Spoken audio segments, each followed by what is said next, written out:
मैं उसे गीतिका की आखे दा कन्नै गुआंढियें वो पहुंच पाला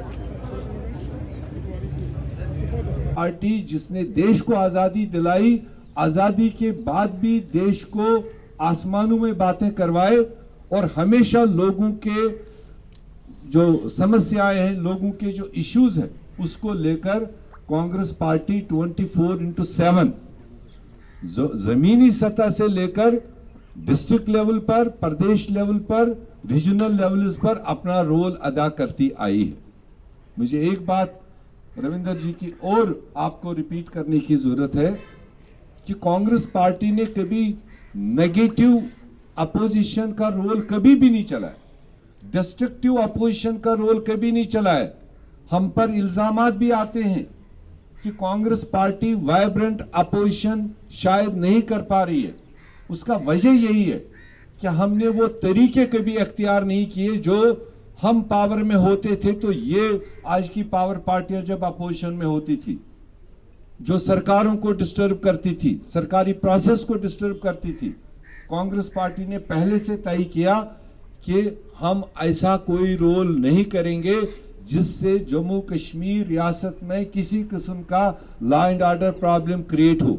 we should not be seen मतलब front runners for creating disturbance in law and order. और हमने एक वाजिब तरीके से लोगों की आवाज को बुलंद करने के तरीके लिए, चाहे हमने वो प्रोटेस्ट का रास्ता लिया, चाहे हमने धरनों का रास्ता लिया, जो जमहूरियत में अलाउड है। कॉन्स्टिट्यूशन ने हमें वो इख्तियारात दिए कि हम अपोजिशन की आवाज एक बेहतरीन तरीके से कर सकें और लोगों की आवाज बन सके। हमने लगातार वही एक रास्ता इख्तियार किया, हमने कभी भी डिस्ट्रक्टिव रास्ता इख्तियार नहीं किया। मगर उसका मतलब ये नहीं कि जो रातों रात पार्टियां पैदा की जाती है उनको स्टेट टैक्स पेयर के पैसे से बनी हुई प्रॉपर्टीज को उनको अलॉट किए जाएं। जो पार्टी अभी तक एक विधायक नहीं जम्मू कश्मीर में पैदा कर पाई और उनको 2-2, 4-4 सरकारी बंगले अलॉट किए जाएं प्राइम लोकेशंस पर, किस बुनियाद पर? और उनके एक अदना से अदना वर्कर को फुल्ली सिक्योरिटी से लेस किया जाता है। क्या खाली सिक्योरिटी प्रोवाइड करने से उनको जनता एक्सेप्ट करेगी? क्या जनता उनको मानेगी कि ये बहुत अच्छे लोग हैं? उसी लिए ताजपोशियां करके उनको सारा सिस्टम फॉलो करता है। हम जितने लोगों को उनको देना हो दे दें, जनता अपने वक्त पर अपना फैसला करेगी।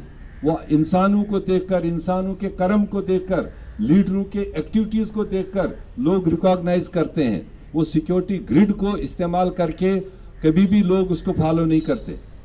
तो लिहाजा हमारी आज की जो मुख्यतः जो हमारी बात है, अभी हाल ही में J&K स्टेट सिक्योरिटी एजेंसीज ने रिव्यू के तौर पर जो भी उनका बना हुआ एक टीम है, उन्होंने जो उसमें रिव्यू लिया, उसमें तकरीबन कांग्रेस के 3 बार legislator, cabinet minister, former president, former member parliament, जो आज के भी हमारे इंपॉर्टेंट फंक्शनरीज है, उन सब को डिग्रेड कर दिया, उसमें डाउनग्रेड कर दिया उसमें, और उनको खतरात के बीच में एक किस्म से पर्दा उठा लिया।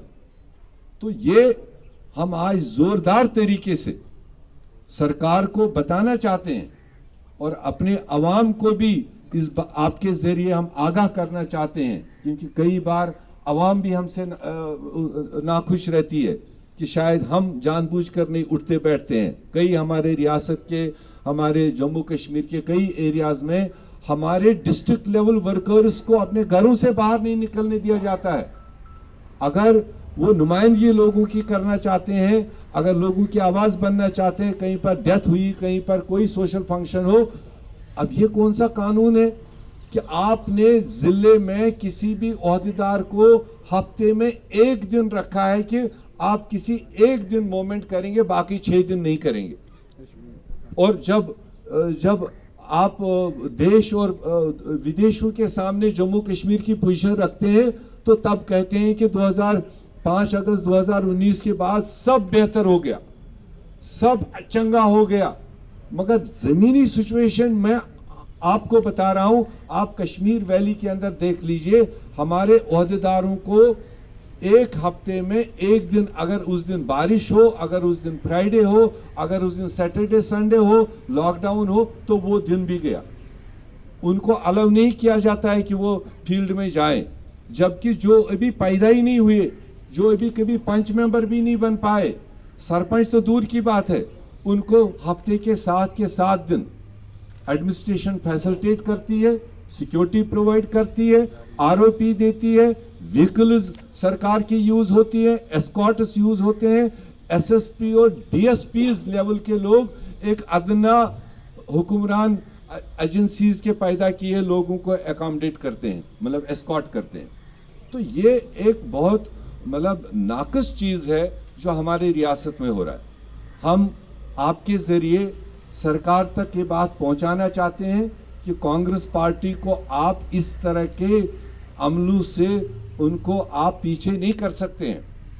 कांग्रेस लोगों के दिलों में बसती है, कांग्रेस की जो आइडियोलॉजी है, कांग्रेस की जो पॉलिसीज है, वो हमेशा देश के लोगों ने और जम्मू कश्मीर के लोगों ने सराहा है।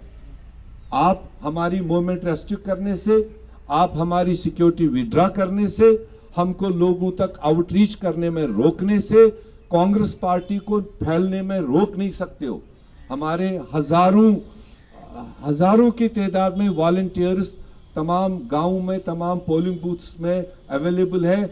आप 4 रमन बल्ला साहब, मीर साहब, रविंदर शर्मा जी और हमारे साथियों को रोकने की कोशिश करोगे, उससे कांग्रेस रुकने वाली नहीं है। ये एक सैलाब है, ये सैलाब की तरह जब निकलेगा तो आपको भी समझ आएगी। मोटे तौर पर हमारी यही गुजारिश है, हम अपील करते हैं लेफ्टिनेंट गवर्नर साहब को, उनके पूरे टीम को, आप धुनजरिया मत करिए। ये धुनजरिया से आपको वो फायदे नहीं होंगे जो आप चाहते हो, आपको बल्कि नुकसान होगा।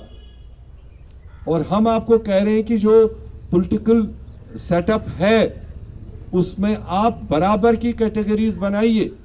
जो 2 बार 3 बार कैबिनेट मिनिस्टर रहा है, वो ओथ के तहत में देश के लिए काम किया है, जम्मू कश्मीर के लिए काम किया है। एक बार भी ओथ लेना उसके लिए उतना ही खतरा है जितना आपके आज के किसी भी बड़ी बड़ी बातें करने वाले के लिए खतरा हो सकता है। क्योंकि हम अक्सर इन बातों को लेकर नहीं चलाते थे, मगर अब जब सिर से ऊपर पानी जा रहा है हमारी एडमिनिस्ट्रेशन की गलत पॉलिसीज को लेकर, और खासकर सिक्योरिटी के मामले में, एकोमोडेशन के मामले में, आज पहली बार 1964 के बाद आज पहला मौका है कि जम्मू कश्मीर प्रदेश कांग्रेस कमेटी के अध्यक्ष को, जो सिक्योरिटी के लिहाज से एक कमरा अलाट होता था जम्मू या श्रीनगर में, पिछले 5 साल से उन्होंने वो भी विड्रा किया। हमने उसके लिए बात नहीं की, वो चूंकि एक जाती मामला पड़ता था, एक पर्सन से रिलेटेड, मगर बात थी एक इंस्टीट्यूशन की।